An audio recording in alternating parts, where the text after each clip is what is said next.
Sri G Kenye. Kenya ji. Thank you, sir, for giving me this opportunity to participate in the motion. In 1947, when the partition took place, the northwestern frontiers of this country was given enough time and consideration up to its minute details. When it came to the demographic division of the country with Pakistan.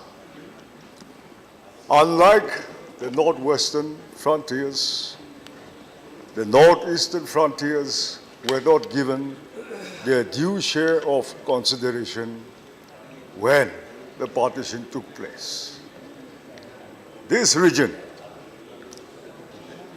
when it comes to the contentious Citizenship Amendment Bill, which was placed in the Lok Sabha in the early part of this year, has stirred up a lot of emotions and have reminded us of the ugly, violent massacre of 1986, often referred to as the Nelly massacre, where 2,196 people were killed in 5 hours flat, in just 5 hours.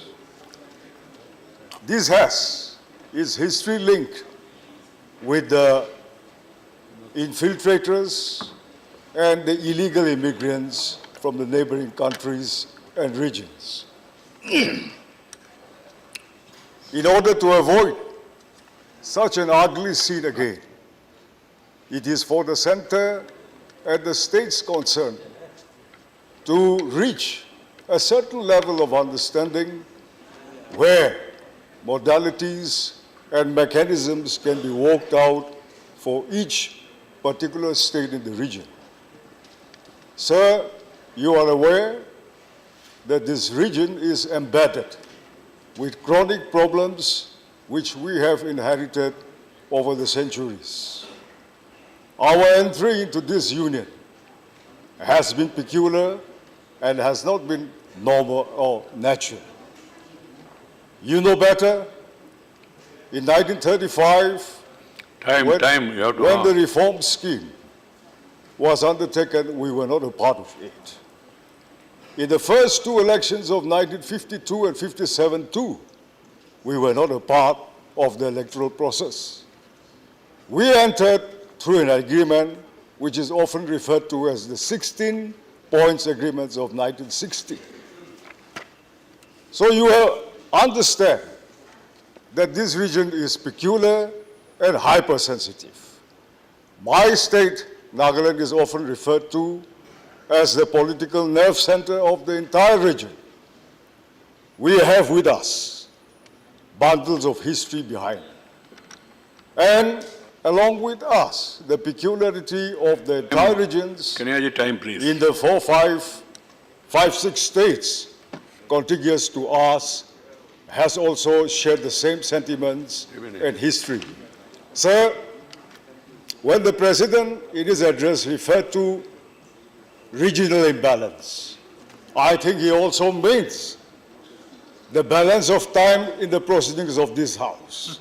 I would request, Honorable Chairman, sir, to please grant me a little more time. In the last 55 years, my predecessors and I put together, I don't think we have even taken 1 hour of the proceedings of this House. Kindly allow me. No, please, you will Because get, of ignorance, you will get 1 more minute, please. Sir, I have to go by rules. If I don't say here in this forum, where else will I go with my problems? You don't expect me to cross the borders of this country. Here are the people who can understand, who feels and must know the background of this region which has We can't have that much time, please understand. All right, sir. This region has also faced the onslaught of 3 wars. The last World War in 1944-45, the Chinese aggression of 1962, the last war with Pakistan of 71, These are all the fallouts of these wars also. You know, in one sense, the geopolitical What is your status of suggestion, Bengal... please? What is your suggestion? Yes, sir. The geopolitical status of Bengal has direct impact on the demographic structure of this region. We have been battling with this problem since the early 18th century, when the first foreigners came in at the fag end of the 18th century. Then, Please in conclude. the early part of the 19th century, discriminately, the then colonial rulers, without the consent of our people, have demarcated the international boundary, which is often referred to Please as the conclude. Nagaland line, sir. Otherwise, I have to So- call the next speaker. Okay, sir. My point here is, when dealing with the CAB, I wish that the center should interact more with the states to be affected, Assam, Nagaland, and the neighboring states, which has not been undertaken. Right. We don't like to be imposed with a dictate by the center. We share the nation's problem.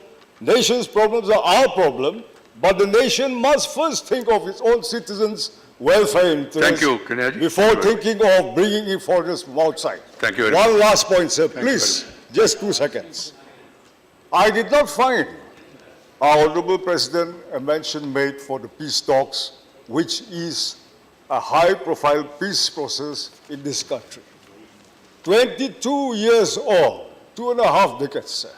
This issue has been dragging on and on. The last ministry, the last government have shown so much will and determination to solve it immediately back in 2014. But over the years, the government is losing steam. And the longer this drags on, I think it will tax the national interest and the regional interest both. Thank you. So I plead to the government through the chair that this should be taken up in all earnest expediently. Thank you very you, sir. much. Thank you very much. I don't know why the honorable members have not got even 1 hour in the last 50 years. This is a big surprise to me. I will also go through the records, if at all it's true. Honorable members, I have an announcement to make. We have decided to complete the discussion on the motion of thanks on President's address, except the reply by lunch. That is 1 p.m. today. Accordingly, I have decided to dispose with the question hour to facilitate the discussion as per the request of all the members. Otherwise, as a chair, I am not for cancellation of question hour at any time. But I have a duty because 12 o'clock is the question hour scheduled. I have to announce the House. So we will continue with the discussion and finish it by 1 p.m. The Prime Minister will reply to the discussion afterwards.